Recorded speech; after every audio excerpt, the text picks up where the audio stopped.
न्यून प्रणाम, राम राम, राधे राधे। स्वागत है आप सभी का एक बार फिर से आपकी अपनी क्लास शब्दवाणी क्लासेज में।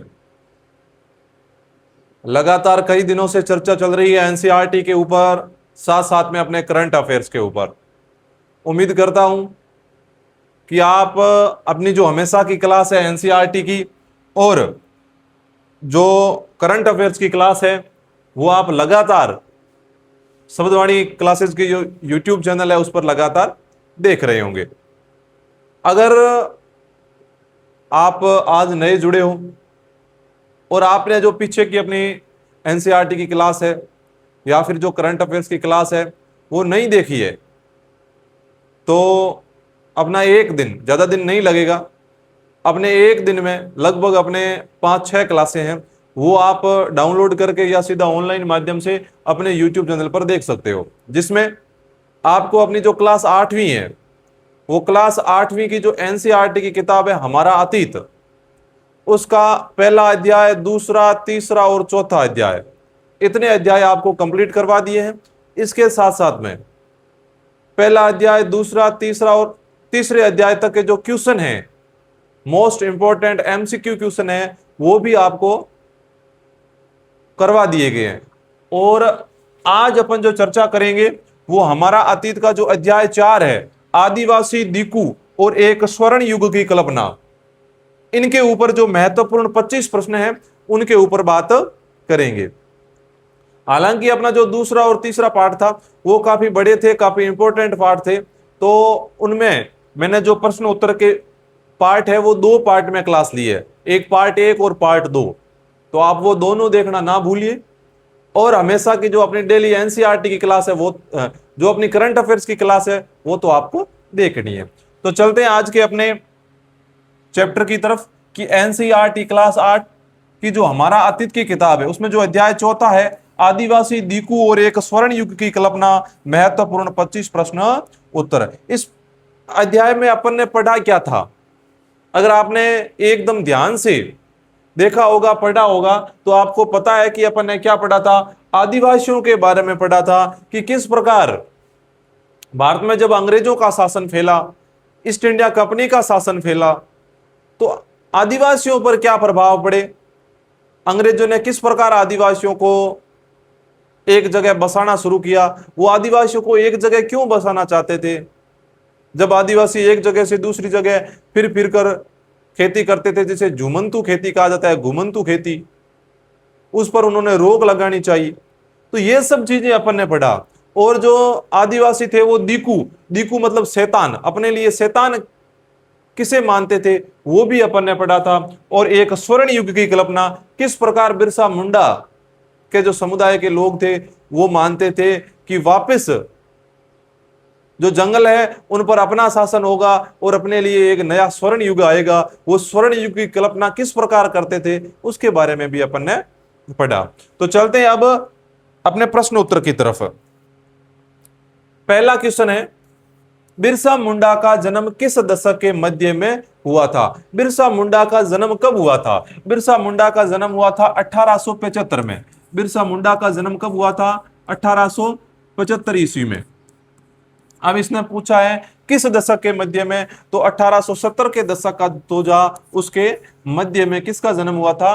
बिरसा मुंडा, जो कहता था कि मैं भगवान का भेजा हुआ दूत हूं। अपन ने पढ़ा था कि बिरसा मुंडा ने कहा था कि मैं भगवान का भेजा हुआ दूत हूं और मैं जो अपने मुंडा समुदाय के लोग हैं उनकी मदद करने के लिए आया हूं। तो 1870 के दशक के मध्य में हुआ था। अगला क्वेश्चन, दूसरा क्वेश्चन, जो अंग्रेज थे तो अंग्रेजों द्वारा आदिवासियों को किस रूप में वर्णित किया गया था? जो अंग्रेज थे वो आदिवासियों को क्या मानते थे? सभ्य और सुसंस्कृत मानते थे कि एकदम अच्छे हैं, या फिर जंगली और बर्बर है, या फिर स्वतंत्र और साहसी है, या फिर शांति प्रिय नागरिक है? तो जो अंग्रेज थे वो मानते थे कि जो आदिवासी लोग हैं उनको किसी प्रकार की कोई सभ्यता, कोई संस्कृति, किसी प्रकार के वो सभ्य नागरिक नहीं है, वो जंगली और बर्बर है। वो क्या है? जंगली और बर्बर है। तो जो अंग्रेज थे वो आदिवासियों को जंगली और बर्बर मानते थे। ये चीजें अपन ने अध्याय में पढ़ी थी। अगला क्वेश्चन, तीसरा क्वेश्चन, बेवड़ बेवड़ शब्द का इस्तेमाल मध्य प्रदेश में किस उद्देश्य के लिए किया जाता था? एक शब्द है बेवड़, इसका इस्तेमाल किसके लिए किया जाता था? स्थायी खेती के लिए, पशुपालन के लिए, घुमंतु खेती के लिए, या जंगलों को काटने के लिए? तो जो बेवड़ शब्द का इस्तेमाल किया जाता था मध्य प्रदेश में, वो घुमंतु खेती के लिए किया जाता था। किसके लिए? अगर पूछे कि बेवड़ का मतलब क्या है, तो मध्य प्रदेश में जो घुमंतु या झूम खेती है उसको बेवड़ कहा जाता था। क्या कहा जाता था? बेवड़ कहा जाता था। अगला क्वेश्चन, अगला क्वेश्चन मैंने अभी बताया था कि बिरसा मुंडा ने किस वर्ष खुद को भगवान का दूत घोषित किया और कहा कि उनके पास चमत्कारी शक्तियां। जो बिरसा मुंडा है उसने कब कहा था कि मैं भगवान का भेजा हुआ दूत हूं और मैं आदिवासियों की जितनी भी तकलीफें हैं उन सब तकलीफों को दूर कर दूंगा। इसके चलते जो बिरसा मुंडा था वो ईसाई मिशनरी थे, उनके भी संपर्क में आया था, वहां पर भी कुछ दिन रहा था और वो अपने जो मुंडा समुदाय था उसमें सुधार लाना चाहता था। मुंडा समुदायों के लोगों को वो कहता था कि आपकी जितनी भी बुरी आदतें हैं वो सारी की सारी बुरी आदतें छोड़ दो, आप अपने गांव को स्वच्छ रखो और जो आप शराब पीते हो वो शराब पीना छोड़ दो, अपने आप स्वर्ण युग आ जाएगा। तो बिरसा मुंडा ने किस वर्ष खुद को भगवान का दूत घोषित किया और कहा कि उनके पास चमत्कारी शक्तियां हैं? तो बिरसा मुंडा ने सन 1895 में स्वयं को भगवान का दूत घोषित किया था।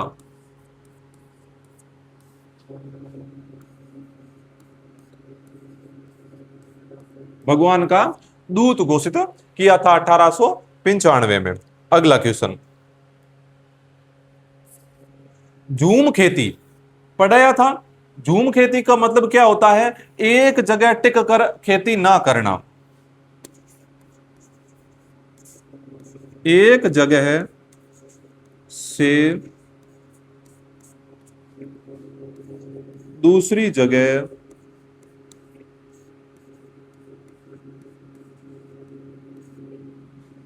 घूम घूम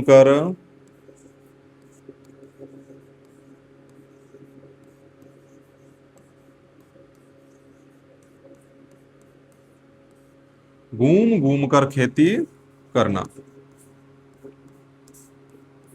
मतलब इसमें क्या होता होता था कि जो आदिवासी थे वो किसी एक निश्चित स्थान पर खेती नहीं करते थे, वो किसी जंगल के एक भाग को साफ कर दे, एक दो वर्ष वहां पर खेती करते, फिर जब उस जमीन का उपजाऊपन समाप्त हो जाता तो उसको छोड़कर दूसरी जगह जाते, वहां पर पेड़ काटते और वहां की जमीन पर खेती करते। मतलब वो एक जगह से दूसरी जगह घूम घूम कर खेती करते थे। तो जो झूम खेती में बीजों को मिट्टी में दबाने के बजाय केवल बिखेर देने के तरीके को क्या कहा जाता था? अब वो क्या करते थे, जो बीज होते थे उनको मिट्टी में दबाते नहीं थे, सिर्फ मिट्टी के ऊपर फेंक देते थे, जितनों को उगना होता था वो उग जाते। तो इसको क्या कहा जाता था? बीजों को फेंकने को इसको कहा जाता बिखेरना या सड़कना। क्या कहा जाता था? बिखेरना या सड़कना। याद रखना, बिखेरना या सड़कना।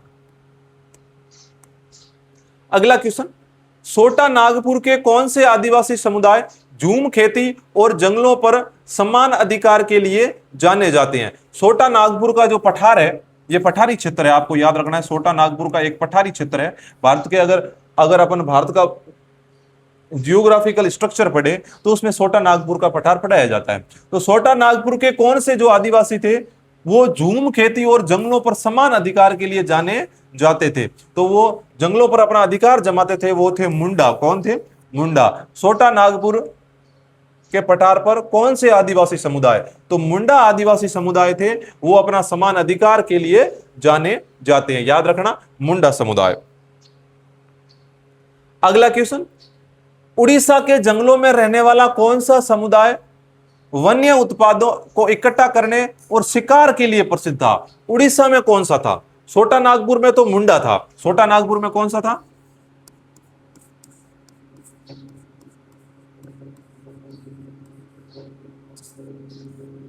छोटा नागपुर में तो था मुंडा। अब अपन को पूछा है कि उड़ीसा, उड़ीसा में रहने वाला कौन सा समुदाय था वो वन्य उत्पादों को इकट्ठा करने और शिकार के लिए प्रसिद्ध था? तो वो थे डोंगरिया कोंद। कौन थे?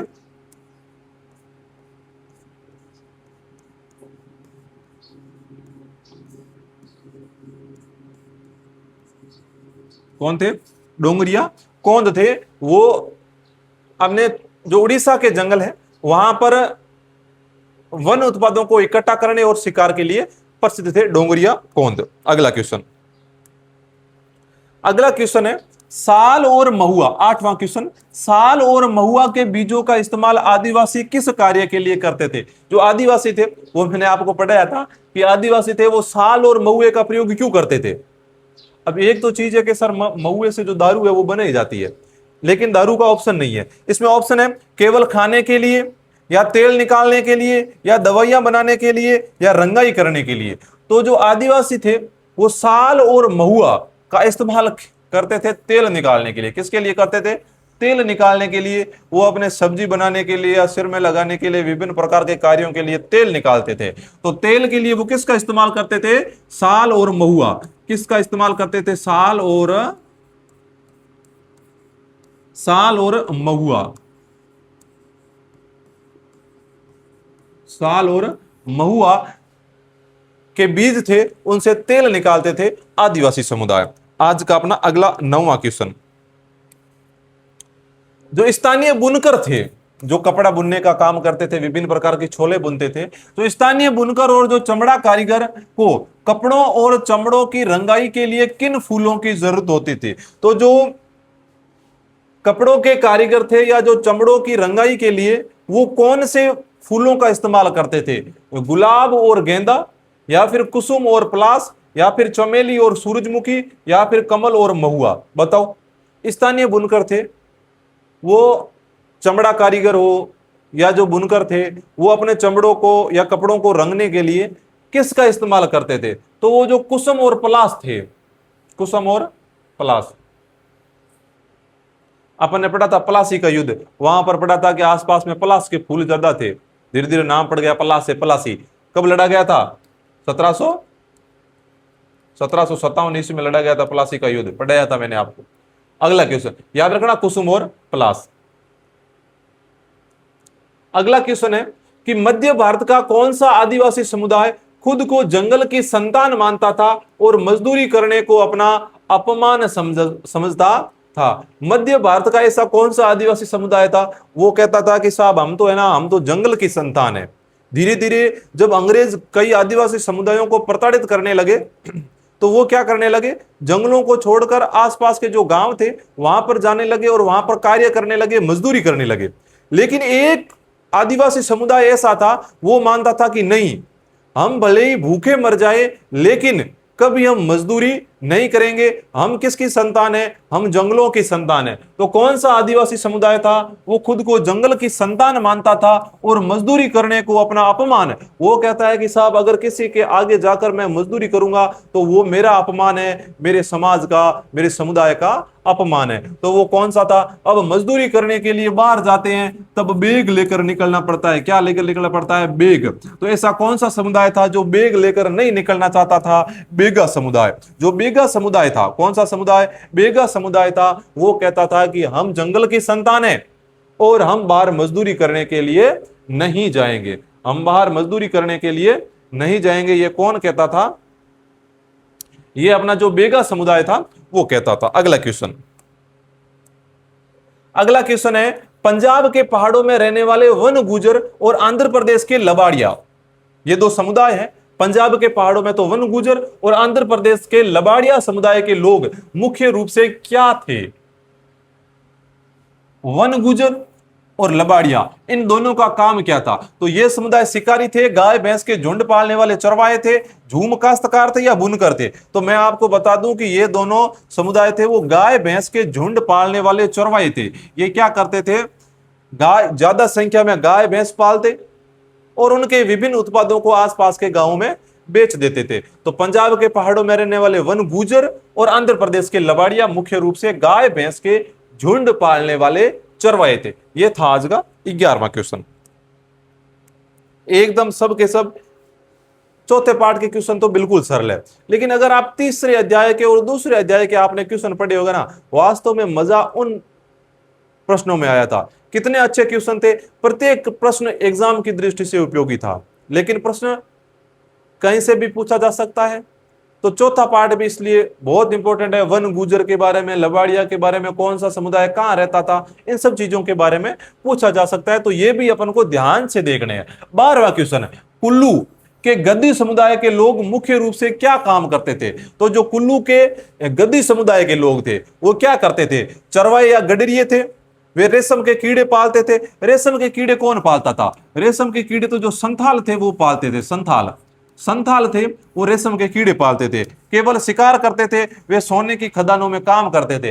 अब कुल्लू के गद्दी समुदाय, तो जो कुल्लू मनाली अपने हिमाचल प्रदेश में पड़ते हैं, वहां पर क्या होगा? ज्यादा घास की मात्रा है, तो वहां पर वे चरवाहे थे, गडरिये थे। क्या थे? वे गडरिये थे। जो कुल्लू के गद्दी समुदाय के लोग थे वो मुख्य रूप से गडरिये थे, याद रखना। अगला क्वेश्चन, आज का अपना 13वां क्वेश्चन, कश्मीर के बकरवाल समुदाय के लोग मुख्य रूप से कौन सा पशु पालते थे? बकरवाल समुदाय, अब वो ज्यादा बकरियां पालते थे, इसलिए उनका नाम पड़ गया बकरवाल। क्या पड़ गया? बकरवाल। अगर प्रश्न पूछे कि बकरवाल समुदाय कहां का है, तो बकरवाल समुदाय है वो कश्मीर का है। कहां का है? कश्मीर का। और ये लोग मुख्य रूप से बकरियां पालते थे। अपने पीछे पड़ा था गद्दी समुदाय, कुल्लू हिमाचल प्रदेश में। कहां पर? वन गुजर पंजाब में। और एक पड़ा था लसाड़िया। लसाड़िया था ना, अभी देख लेते हैं। ये लबाड़िया, सॉरी, लबाड़िया कहां के हैं? आंध्र प्रदेश के। ये याद रखना कौन सा समुदाय कहां पाया जाता है, कौन सा समुदाय कहां रहता था। 14वां क्वेश्चन, ब्रिटिश अफसरों को कौन से आदिवासी समूह शिकारी संग्राहकों या घुमंतु खेती करने वालों के मुकाबले ज्यादा सभ्य लगते थे? अब जो ब्रिटिश अफसर थे उनको कौन से जो आदिवासी समूह या शिकारी संग्राहक थे वो घुमंतु खेती करने वाले के मुकाबले ज्यादा सभ्य दिखाई देते थे? अंग्रेज अफसर के सामने दो समस्याएं थी। एक तो आदिवासी समूह जो कई एक स्थान पर बैठे रहते, शिकार करते और किन्हीं विभिन्न चीजों का संग्रह करते, और एक ऐसे आदिवासी समुदाय जो घूमते रहते थे। इनमें से कौन से ज्यादा सभ्य दिखाई देते थे? उनको कौन से पसंद थे? भील और मुंडा, गोंड और संथाल, बेगा और कौंद, या गुजर और बकरवाल? तो इनको ज्यादा पसंद थे गोंड और संथाल। कौन? गोंड और संथाल थे, वो उनको ज्यादा पसंद थे, क्योंकि ये घुमंतु खेती नहीं करते थे, ये शिकारी और संग्राहक थे। अगला क्वेश्चन, आज का अपना 15वां क्वेश्चन, औपनिवेशिक शासन के तहत आदिवासी मुखियाओं के संबंध में क्या बदलाव आया? अब अंग्रेजों ने धीरे धीरे जब आदिवासियों को अपने कब्जे में लेने शुरू किया, तो क्या जो आदिवासियों का मुखिया था उसके रहन सहन पर कुछ प्रभाव पड़ा कि नहीं पड़ा? तो आदिवासी मुखियाओं के संबंध में क्या बदलाव आया? उनकी प्रशासनिक शक्तियां बढ़ गई। अब सब कुछ अंग्रेजों के हाथों में आ गया, तो प्रशासनिक शक्तियां तो बढ़ने का नाम ही नहीं है। उनकी शासकीय शक्तियां छिन गई और वे ब्रिटिश अधिकारियों के प्रतिनिधि, हाँ सॉरी, उनकी जो शासकीय शक्तियां थी वो सारी की सारी छिन गई और वे ब्रिटिश अधिकारियों के प्रतिनिधि मात्र रह गए। उनकी जितनी भी ताकत थी वो धीरे धीरे खत्म हो गई और वे सिर्फ उतना ही काम कर पाते जितना ब्रिटिश अधिकारी कहते। उन्हें पूरी तरह स्वतंत्र कर दिया गया? नहीं। वे राजा घोषित कर दिए? नहीं। इसमें जो अपना बी ऑप्शन है, जो बी ऑप्शन है अपना, वो राइट रहेगा कि उनकी शासकीय शक्तियां छिन गई और वे ब्रिटिश अधिकारियों के प्रतिनिधि मात्र रह गए। अगला क्वेश्चन, 16वां क्वेश्चन, गुजरात के जंगलों में खेती करने वाली कौन सी जनजाति चित्र में दिखाई दी गई है जो घुमंतु खेती से जुड़ी थी? अपने चित्र नहीं लिया है लेकिन किताब में व्यवस्थित चित्र था कि गुजरात के जंगलों में ऐसी कौन सी जनजाति रहती थी जो घुमंतु खेती से जुड़ी थी? तो गुजरात में मुख्य रूप से जो भील थे, कौन सी जनजाति? भील थी, जो घुमंतु खेती से जुड़ी हुई थी। और आज भी अपने आसपास के क्षेत्रों में अपन भील लोगों को देख सकते हैं। अगला क्वेश्चन, 18वीं सदी में भारतीय रेशम की भारी मांग कहां के बाजारों में थी? अब 18वीं सदी जब आई तो उस समय जो भारत का रेशम था उसकी मांग कहां होने लगी? एशियाई बाजारों में, यूरोपीय बाजारों में, अमेरिका के बाजारों में, अफ्रीकी बाजारों में? दिमाग लगाओ रे। उसमें भारत में ईस्ट इंडिया कंपनी का, अंग्रेजों का शासन था। अंग्रेज यूरोप महाद्वीप से आए थे, तो वहां पर यूरोपीय महाद्वीप में, यूरोप में जो यूरोपीय महाद्वीप है वहां पर भारतीय रेशम की भारी मांग होने लगी। कहां पर? यूरोपीय बाजारों में। अगला क्वेश्चन, 18वां क्वेश्चन, वर्तमान झारखंड में स्थित हजारीबाग के आसपास रहने वाले कौन से आदिवासी रेशम के कीड़े पालते थे? अभी बताया था कि जो झारखंड में स्थित है हजारीबाग, वहां पर ऐसे कौन से आदिवासी थे जो रेशम के कीड़े पालते थे? तो मैंने आपको बताया था कि जो संथाल थे, कौन थे? संथाल थे। ये संथाल क्या करते थे? ये रेशम के कीड़े पालते थे।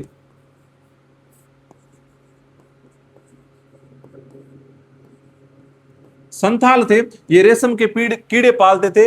अब इनकी क्या प्रॉब्लम हुई वो भी अपन ने बताया था कि जो लोग, जो बिचौलिए इनसे रेशम के कीट लेने आते थे, वो इनको बहुत कम रुपए देते थे और आगे जाकर उनको 4-4, 5-5, 10-10 गुना रेट में बेचते थे। तो इनका शोषण किया जाता था जो व्यवसायी थे, व्यापारी थे, बिचौलिए थे, उनके द्वारा। अपन संथाल जो क्या करते थे? रेशम के कीड़े पालते थे। अगला क्वेश्चन आज का अपना 19वां क्वेश्चन, असम के चाय बागानों और बिहार की कोयला खदानों में काम करने के लिए आदिवासियों को किसके माध्यम से भर्ती किया जाता था? अब जो असम में धीरे धीरे जो चाय के बागान है उनका विकास होने लगा, और जो कोयला खदान है, अपन हजारीबाग पड़ा और पीछे छोटा नागपुर पड़ा, इस क्षेत्र में बहुत सारी कोयले की खदानें हैं। तो उन कोयला खदानों में काम करने के लिए आदिवासियों को ले जाया गया, क्योंकि जब कठिन काम होता है तो उनको कहा जाता है कि वो तो मजबूत ही आदिवासी। तो उनको कैसे भर्ती किया गया? सीधे प्रत्येक व्यक्ति को भर्ती किया गया, या सरकारी एजेंटों द्वारा भर्ती किया गया, या ठेकेदारों की मार्फत जो उन्हें बहुत कम वेतन देते थे, या पंचायतों के द्वारा, या सीधे ब्रिटिश सेना के द्वारा? तो यह काम ठेकेदारों को सौंपा गया। जो ठेकेदार होते थे वो आदिवासियों के बीच में जाते थे और अपने समूह जैसे कि 5-10 लोगों को चुन लेते थे और उनका वो मेन ठेकेदार बन जाता। अब आगे वो रुपये लेता और फिर उन आदिवासियों को देता, वो उनको बहुत कम वेतन देते थे। तो यह काम ठेकेदारों द्वारा किया जा रहा था। अगला क्वेश्चन, 1920 के दशक में बिहार की झरिया और रानीगंज, बिहार की दो कोयला खदानें हैं, झरिया और रानीगंज कोयला खदानों में काम करने वाले लगभग कितने प्रतिशत खनिक आदिवासी थे? जो झरिया और रानीगंज कोयला खदानें थी, वहां पर 1920 के दशक में लगभग 50% मतलब लगभग आधे जो खनिक थे वो कौन थे? आधे खनिक थे वो आदिवासी लोग थे, जिनको ठेकेदारों के मार्फत भर्ती किया जाता था। आज का अपना अगला 21वां क्वेश्चन, इतिहास में प्रसिद्ध कोल आदिवासियों का विद्रोह कब हुआ था? इतिहास में जो प्रसिद्ध है कोल आदिवासी का विद्रोह कब हुआ था? यह विद्रोह अपना हुआ था 1831-32 में। 1831-32 में कौन सा विद्रोह हुआ था? तो याद रखना, कोल आदिवासियों का विद्रोह।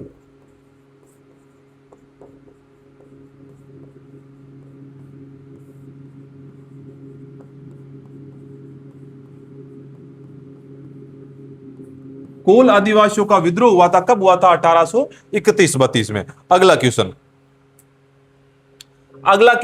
22वां क्वेश्चन, संथालों ने ब्रिटिश शासन और जमींदारों के खिलाफ किस वर्ष बगावत कर दी थी? अब मैंने कहा था कि जो संथाल थे क्या करते थे? अब तक आप भूल गए होंगे। संथाल क्या करते थे? रेशम कीटों का पालन करते थे। रेशम कीट पालन कौन करते थे? संथाल करते थे। अब मैंने आपको बताया था कि उनको विभिन्न प्रकार की समस्याओं का सामना करना पड़ा, तब उन्होंने जमींदारों के खिलाफ और ब्रिटिश शासन के खिलाफ बगावत की थी। वो कब की थी? इन्होंने बगावत की थी 1855 में। कब की थी? 1855 में इन्होंने बगावत की थी। याद रखना, संथालों ने बगावत की थी 1855 में। आज का अपना 23वां क्वेश्चन,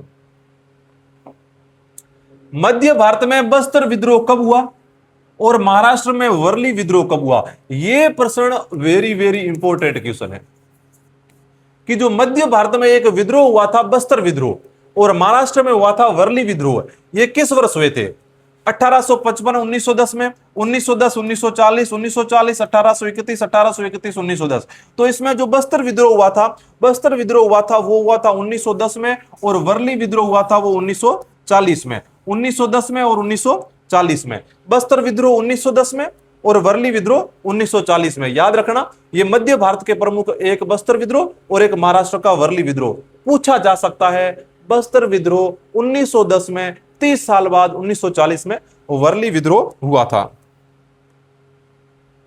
अगला क्वेश्चन आज का अपना सेकंड लास्ट क्वेश्चन है कि अंग्रेजों ने बिरसा मुंडा को किस वर्ष गिरफ्तार किया और उन्हें 2 दंगे फसाद के आरोप में कितने साल की सजा सुनाई थी।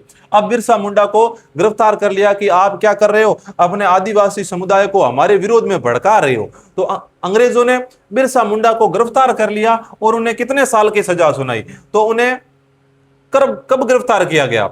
उन्हें गिरफ्तार किया गया था 1895 में और उन्हें 2 साल की सजा सुनाई गई। 2 साल की सजा सुना दी गई किसको? बिरसा मुंडा को।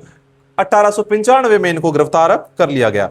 आज का अपना लास्ट क्वेश्चन, ये भी वेरी वेरी इंपॉर्टेंट क्वेश्चन है, कभी कभी पूछा जा सकता है कि बिरसा आंदोलन का मुख्य प्रतीक क्या था।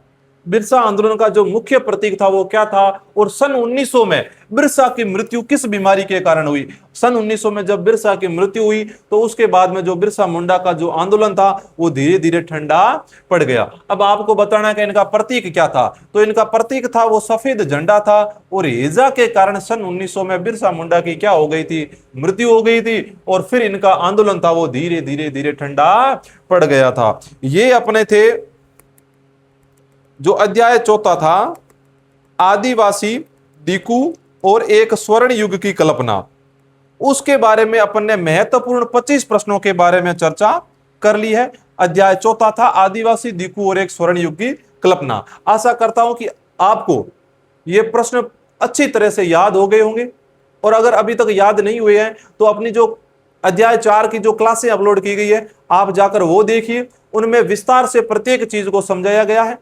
और अगर आपके आसपास में अन्य कोई है जो विभिन्न प्रतियोगी परीक्षाओं की तैयारी कर रहा है, या फिर वो 8वीं क्लास में पढ़ रहा है और उसको इस प्रकार की क्लासें देखनी है, तो आप अपने YouTube चैनल को सब्सक्राइब करें और अपने जो वीडियो की लिंक है वो ज्यादा से ज्यादा उन लोगों तक शेयर करें। बहुत बहुत धन्यवाद।